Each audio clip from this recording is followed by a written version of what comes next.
Buenos días desde España. Les envío un cordial saludo desde este lado del océano en dirección a ese hermoso país que es Cuba. Y el motivo no puede ser más agradable: celebrar la edición de los volúmenes Pedagogía en el aula, el primero de los cuales, titulado Leer y comprender para analizar y juzgar, he tenido la fortuna y el privilegio de prologar por invitación del profesor Israel Acosta Gómez. Es un libro colectivo, es un libro que expresa la colaboración de docentes, investigadores e investigadoras tanto españoles, y en concreto y casi siempre catalanes, como cubanos, y en el que se reflejan las dinámicas y las dialécticas tanto de investigación teórica sobre didáctica de la lengua y la literatura como de prácticas escolares innovadoras que tienen la voluntad y la ilusión de renovar los modos y las maneras de enseñar lenguaje y literatura en estos inicios del siglo XXI. Como todos ustedes saben, ya a finales del siglo pasado se han ido imponiendo, espero que por la fuerza de la razón pedagógica, los denominados enfoques comunicativos y socioculturales de la ciencia del lenguaje, que ponen el acento en la necesidad de promover desde el aula las competencias comunicativas de nuestros estudiantes. Desde esa perspectiva no basta con un enfoque gramatical, con la enseñanza de los conceptos y de los saberes de la gramática normativa de la lengua, sino también y sobre todo es urgente enseñar destrezas comunicativas que tienen que ver con el hablar, con el escuchar, con el leer, con el comprender lo que se lee y con el escribir, incluidas las escrituras en línea o escrituras digitales propias de este tiempo de transformaciones tecnológicas de la sociedad en red en la que vivimos. Desde ese punto de vista, el libro es un libro colectivo que aporta tanto énfasis teóricos como desarrollos prácticos, y en el que las temáticas van desde, evidentemente, la escritura de textos escritos, como el fomento de la competencia literaria, pasando por otros textos que inciden más aspectos que tienen que ver con la oralidad en el aula o con la dimensión sociopolítica del lenguaje. Porque no podemos olvidar que somos lo que decimos y hacemos al decir, y somos lo que nos dicen y nos hacen al decirnos cosas con las palabras. El uso de las palabras nunca es inocente. Octavio Paz, el escritor mexicano, dijo que estamos hechos de palabras y no podemos escapar del lenguaje. Y la lingüista canadiense Deborah Tannen escribió que las palabras no son inocentes y que por tanto es muy importante desde las aulas fomentar tanto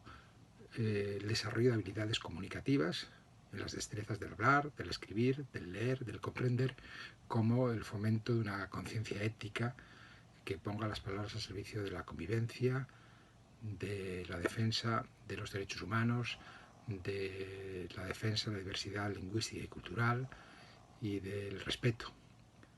y no unas palabras que se pongan al servicio de la manipulación, del engaño, de la mentira. Desde ese punto de vista, yo defiendo la urgencia de una educación lingüística que se comprometa con una ética democrática de la comunicación, que use ese artefacto maravilloso que son las palabras para fomentar, insisto, el respeto, la equidad, la justicia y la convivencia entre las personas en nuestras sociedades, y no para el uso y abuso de las palabras al servicio de otras cosas que nada tienen que ver con una sociedad más justa y equilibrada. Por tanto, quienes asomen a este primer volumen, que insisto, he tenido la fortuna de prologar y en el que también colaboro con 2 textos, encontrarán textos que tienen que ver con el trabajo con lengua oral en el aula, con aspectos que tienen que ver con la construcción de textos escritos, con análisis de textos en el nivel preuniversitario, con la lectura como significante en la construcción de los discursos, con los motivos o motivaciones para escribir, con las diferentes miradas que nos aportan algún adulto en la enseñanza y el aprendizaje de la composición escrita, sobre la literatura como experiencia compartida, sobre los hábitos lectores a través de la voz adolescente, sobre la formación de lectores como creadores de juicios y de opiniones. Bien, temáticas que tienen que ver, insisto, básicamente con lectura y comprensión lectora, y específicamente con el discurso literario, que son especialmente relevantes en el mundo de la didáctica del lenguaje. Por tanto, quiero enviar un cordial saludo, especialmente a los coordinadores y coordinadoras de este volumen, a Israel Acosta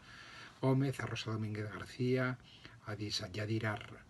Renón, porque han hecho un importante trabajo de compilación de trabajos que pueden ser seminales, que pueden ser útiles, que pueden ser referentes, no solo teóricos, sino orientadores de la práctica de la ciencia del lenguaje, en estos inicios del siglo XXI. Todo lo que se haga para difundir, y más con las modernas herramientas digitales, los trabajos, todo lo que se haga para democratizar el conocimiento, para divulgar lo que existe, para evitar esa división entre teóricos y prácticos, entre quienes saben y tienen acceso al saber y quienes al parecer tienen dificultades en el acceso al saber, aunque sean los que al final acaban haciendo las cosas, sea bienvenida. Insisto, desde España, enhorabuena por la edición de este libro, que no es el único, hay otros libros en los que colaboran de nuevo profesores y profesoras españoles, argentinos, cubanos. Enhorabuena por este importante esfuerzo de divulgación al servicio de la comunidad escolar de Cuba, y ojalá sus esfuerzos encuentren el eco que merece. Insisto, un cordial saludo.